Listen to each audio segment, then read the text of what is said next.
Comme dans les airs, le Mali glorifie son armée. Dans les manœuvres impressionnantes arrive le général d'armée Assimi Goïta, président de la transition. Les portières du véhicule s'ouvrent lentement et c'est un silence respectueux qui s'installe à la place du 34e régiment du génie militaire. Accueilli par le Premier ministre, le président du Conseil national de transition, les membres du gouvernement et les autorités locales, le président Goïta avance au pied du monument du soldat inconnu. Il dépose lentement une gerbe de fleurs.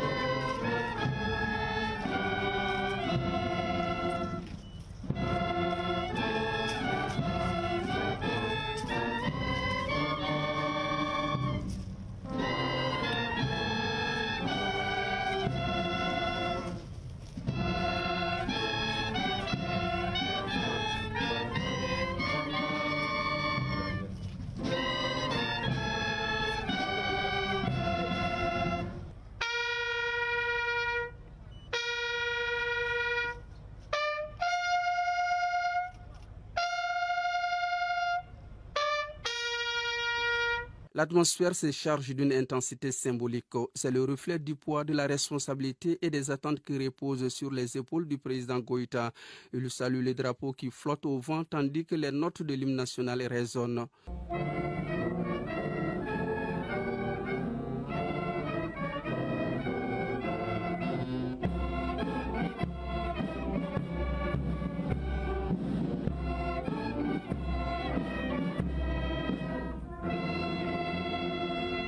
Le chef suprême des armées passe en revue les troupes, inspectant les différentes formations.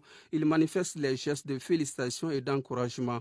Tout s'harmonise pour marquer cet instant exceptionnel.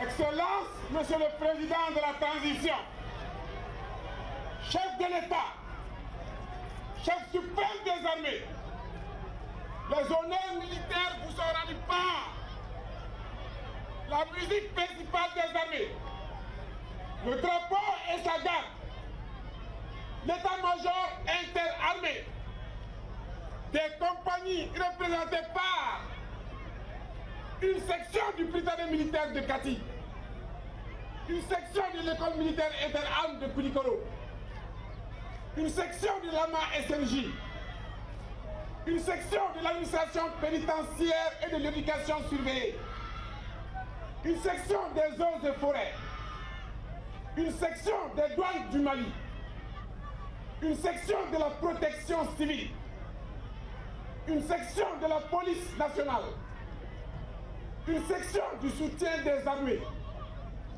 une section de la gendarmerie nationale, une section du génie militaire, une section de la garde nationale, une section de l'armée de l'air, une section de l'armée de terre, une section de la direction du sport militaire, l'ensemble commandé par le colonel-major Mamadou Suleiman Koné, commandant de troupes, mes devoirs, Excellence.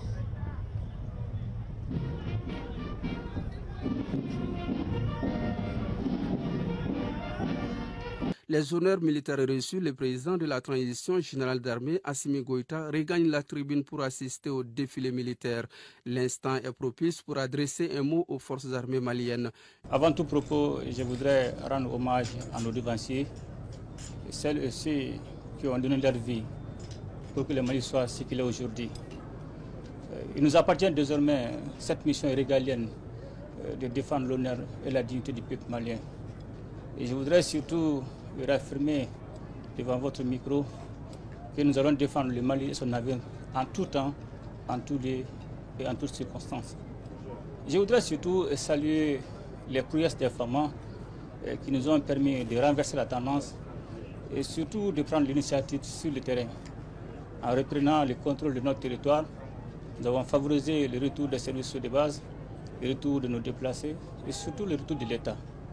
Et aussi, dans le cadre de la confédération de l'AIS, nous avons mené plusieurs opérations conjointes qui ont permis effectivement la destruction de plusieurs bases terroristes ainsi que certains de leurs chefs.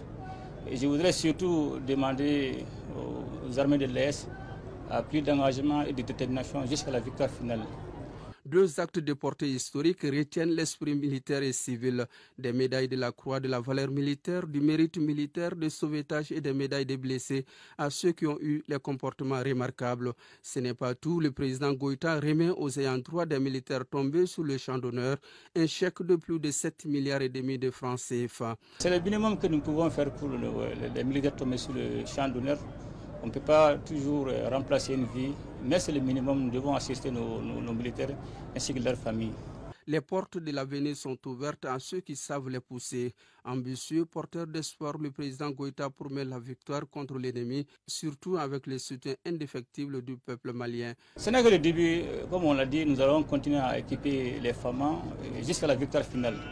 Vous savez, aujourd'hui, nous faisons face à une certaine adversité sans équivoque, raison pour laquelle nous allons nous équiper et défendre notre patrie jusqu'à la victoire finale. La cérémonie commémorative terminée, le président Goïta tourne vers le public. Enthousiaste, il salue les personnalités et citoyens venus pour la circonstance.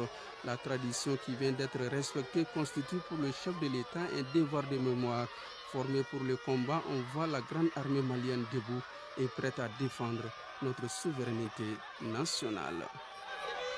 1 janvier 2024, 64e anniversaire de l'armée malienne, la place d'armes du 34e régiment du génie militaire abrite une fois de plus la gigantesque prise d'armes, symbole de fierté et de l'affirmation de souveraineté nationale.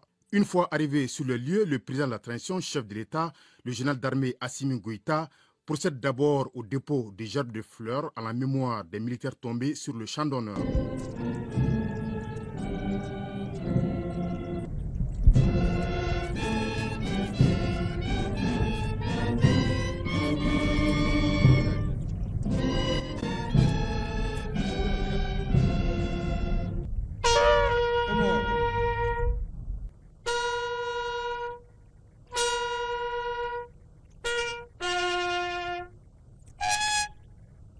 S'en est suivi les honneurs au drapeau national.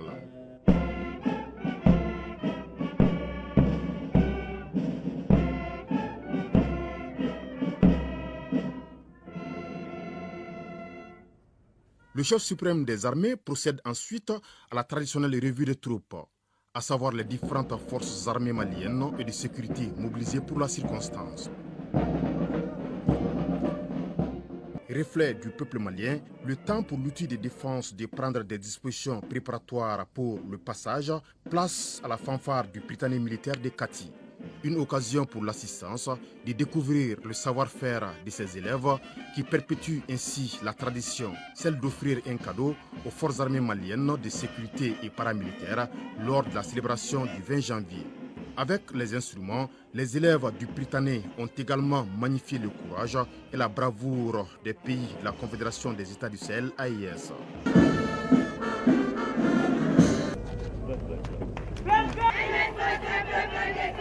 Et le défilé militaire, symbole de communion, de fierté et d'unité nationale, pouvait ainsi commencer. Conduit par le colonel-major Mamadou Suleiman Kone, commandant des troupes, le défilé est marqué par le passage du drapeau national. Ensuite, la direction des écoles militaires. 3 sections du Prytanée militaire de Kati. L'interarme de Koulikoro. Ama SNJ. 3 sections de l'administration pénitentiaire et de l'éducation surveillée, dont la brigade d'intervention pénitentiaire. 3 sections des eaux et forêts, dont celle créée il n'y a pas longtemps pour lutter contre la criminalité environnementale. 3 sections de la protection civile. 3 sections de la police nationale, dont une section mixte. La compagnie des soutiens. La gendarmerie nationale comportant des forces spéciales. Le Darcy et le G6GM. La section cynophile de la gendarmerie. Le génie militaire. La garde nationale, une force polyvalente. L'armée des terres. L'armée de l'air. La section du sport militaire.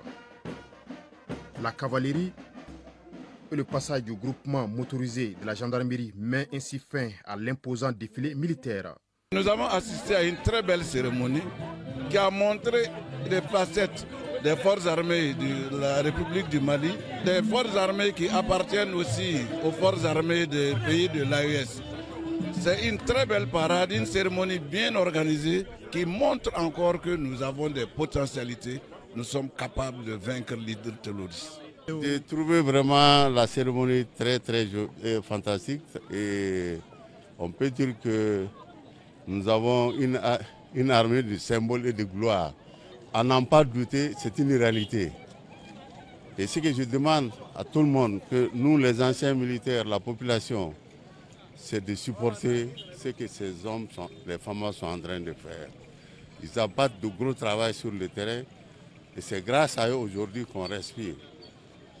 Et c'est le lieu de remercier les hautes autorités du Mali pour le travail accompli au côté des femmes jusqu'à ce qu'on en arrive là aujourd'hui.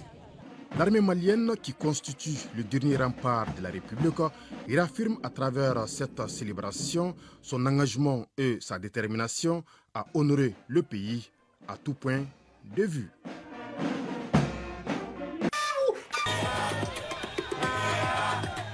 La ville de Kongoussi en effervescence au passage du convoi en provenance de Djibo. Les soldats du BIR 16 sont accueillis en héros par les populations de la province d'Ibam. Objectif, galvaniser ces hommes qui se battent au quotidien pour la restauration de l'intégrité du territoire national.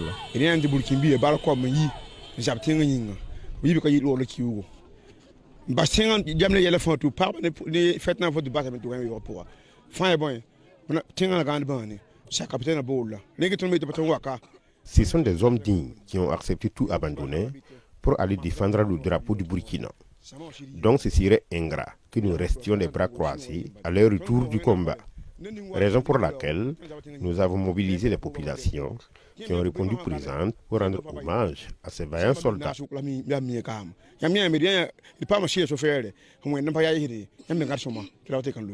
Munis des fanfares, des sifflets et du drapeau du Burkina, ces populations ont escorté les éléments du BIR 16 jusqu'à leur base. Un acte qui témoigne également de la bonne collaboration entre civils et militaires dans la province d'Ibam.